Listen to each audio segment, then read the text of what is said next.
খুব ইন্টারেস্টিং একটা পয়েন্ট আপনি এই জায়গায় এনেছেন, সেটা হচ্ছে যে ব্রাজিল আগের দিন কোস্টারিকার সঙ্গে যা করেছে, আর্জেন্টিনাও আপনার কাছে মনে হচ্ছে যে একই কাজ করেছে চিলির সঙ্গে, মানে একই রকম প্যাটার্ন ছিল মানে খেলার? একই রকম বলতে এরকম জিনিসটা যে আর্জেন্টিনাও তাদের মতো করে চেষ্টা করছে কিন্তু তারা গোল পাচ্ছিল না।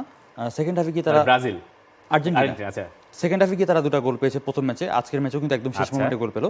সো তারা গোলের শট নিচ্ছে অনেকগুলো, 20টার মতো শট, আজকের ম্যাচে 20টার মতো শট, কিন্তু গোল হয়েছে একদম লাস্টে গিয়ে একটা।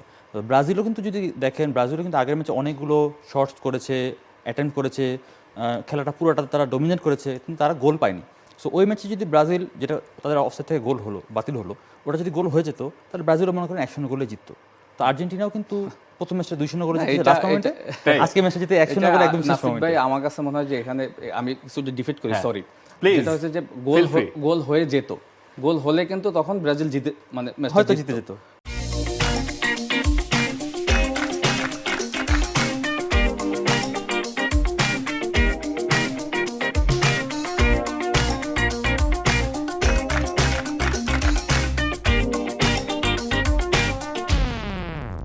আর্জেন্টিনা কিন্তু গোল কনভার্ট করে ম্যাচ জিতে গিয়েছে। Right. এই আর্জেন্টিনা লাস্ট কবে ম্যাচ হেরেছে সেটা কিন্তু আমরা অনেকেই জানি না।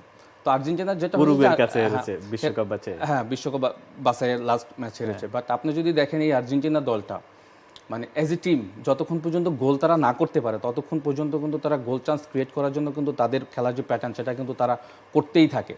আর ব্রাজিল দলটা হয়েছে যে ব্রাজিল দলটার আসলে লিডিং রোল হিসাবে কোনো প্লেয়ারকে আমি দেখি এটা না। এগ্রি করি আপনার সাথে। আপনি যদি আর্জেন্টিনা যে একটা দলটাতে জায়গায় দেখেন, পৌঁছাতে পারছেন নট না। Only Lionel Messi, Rodrigo De Paul, Cristian Romero, lot of player আছে যারা কিন্তু দলটাকে, এবং দেবো মার্টিনেজের কথা বলতে হয়, মানে তারা কিন্তু হাংরি থাকে ম্যাচ জেতার জন্য এবং গোল করার জন্য যে যে কাজগুলি করা দরকার সবাই কিন্তু করে। আপনি যদি লাউতারো মার্টিনেজের কথাই বলেন, কত গোলের চান্স মিস করেছে ওয়ার্ল্ড কাপের সময়, আপনি এখন দেখেন কি করছে, লাস্ট ব্যাক টু ব্যাক 2টা কোপা আমেরিকার ম্যাচে সে কিন্তু গোল করে দিয়েছে।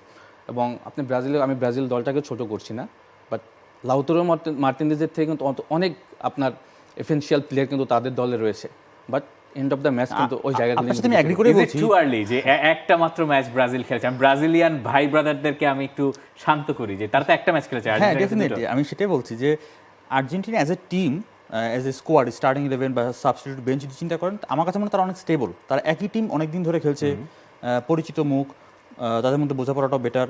ব্রাজিল টিমে কিন্তু অনেক নতুন মুখ, এবং অনেকেই আছে যারা খুব বেশি পরিচিত মুখ না। আপনি লেফট ব্যাকের কথা যদি চিন্তা করেন বা এরকম যদি বিভিন্ন পজিশন চিন্তা আরানা করেন, বা ভেন্ডেল যে সো অ্যাজ এ টিম আমার কাছে মনে হয় যে আর্জেন্টিনা বেশি স্টেবল।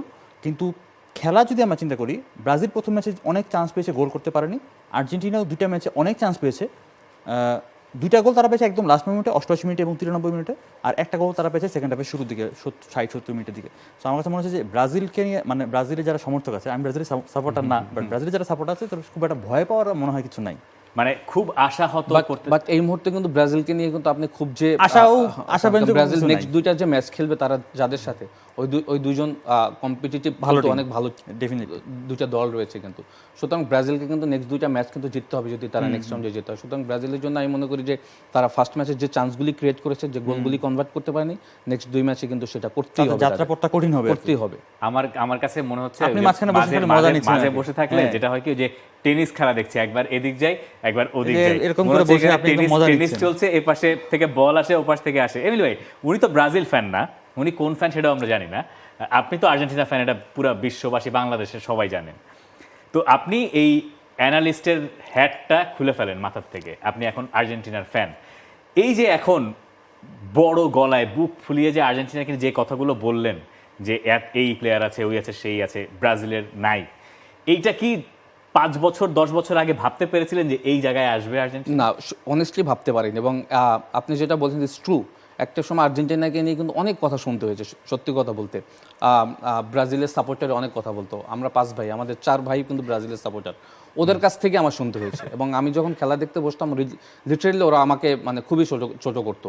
এবং ওই সময়টা আর্জেন্টিনার জন্য এত স্ট্রাগলিং টাইম গেছে যে মানে ওদের সাথে কথায় কোনোভাবেই পারতাম না, এবং আমি খুব মানে লজ্জিত থাকতাম, আমি বড় গলায় কোনো কথা বলতে পারতাম না। বাট এই সময়টা এসে আসলে মানে আই রিয়েলি ফিল প্রাউড যে আর্জেন্টিনা মানে এমন একটা দল হিসেবে খেলছে। লাস্ট 64 ম্যাচে তারা কিন্তু 44 ম্যাচ জিতছে, 13টা ড্র হয়েছে, 2টা না 3টা ম্যাচ হারছে। সুতরাং এই আর্জেন্টিনার দলটাকে আমি মনে করি যে আরো 2-3 বছর আমার মনে হয় যে এরকমের দেখা উচিত এবং আমরা দেখতে পাবো।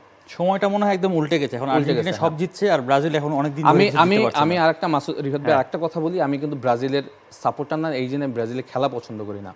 ব্রাজিলের খেলা কে না পছন্দ করে, ব্রাজিলের খেলা টাইম যারা দেখে সবাই পছন্দ করে, অ্যাজ এ ফুটবলার হিসেবে মানে বড় রোনালদো হিসেবে সবাই পছন্দ করে ব্রাজিল। বড় রোনালদো, কাফু, ডুঙ্গা তারা যখন খেলতো তখন ব্রাজিল দলটা খেলা দেখে যেটা আমরা একদম অবাক হয়ে থাকতাম যে কত সুন্দর ফুটবল খেলছে। বাট এই স্কোয়াডটা তো কিন্তু ওই টাইপের ক্যাপাবল প্লেয়ার আছে, বাট ওই খেলাটা কিন্তু নাই। আপনি দেখেন ভিনিসিয়াস জুনিয়র, রাফিনা, রদ্রিগোর মতো প্লেয়ার আছে, বাট এত সুযোগ তৈরি করছে, বাট গোলে কনভার্ট করতে পারছে না। প্লেয়ার কিন্তু আছে, বাট আমার কাছে মনে হয় যে সময়টা চেঞ্জ হবে, একটু সময় লাগবে। একটু সময় হয়তো ব্রাজিলের লাগবে, কিন্তু ওই যে ঘরে ঘরে যে কাহিনী শুনলাম, যেটা ওই যে ভাইয়ের কাছ থেকে ভাইয়ের, এগুলো মনে হয় বাংলাদেশের পুরো প্রতি ঘরের গল্প, তাই না? সবারই কিছু না কিছু এরকম আছে। এবং যারা বাংলাদেশে ফুটবল দেখেন, হয় ব্রাজিল ঘেঁষা, আর্জেন্টিনা ঘেঁষা, হয়তো ইউরোপের দলগুলোও আছে। ভালো খবর হচ্ছে যাই করার না কেন সবকিছু টি স্পোর্টসে দেখা যাবে। এই আলোচনা আমরা এখানেই থামিয়ে দিচ্ছি। এই গল্প আপনারা জানেন, কিন্তু আপনাদের এই অনুভূতিগুলো যদি আমাদেরকে কমেন্টে জানাতে পারেন, তাহলে আমরাও বোধহয় সেগুলো পড়ে আরো বেশি জানতে পারি যে এই এমিলি ভাইয়ের ঘরের কাহিনীর মতো কাহিনী আসলে আর কার কার আছে। আমার বাসায় আছে, আপনার বাসায় আছে? আমার বাসায় নাই। নাই, তাই না? আচ্ছা ঠিক আছে, উনার বাসা আলাদা। For more updates, subscribe to our YouTube channel and click on the bell icon. Follow us on Facebook and Instagram. Download T-Sports app to enjoy exciting games and highlights. Visit tsports.com.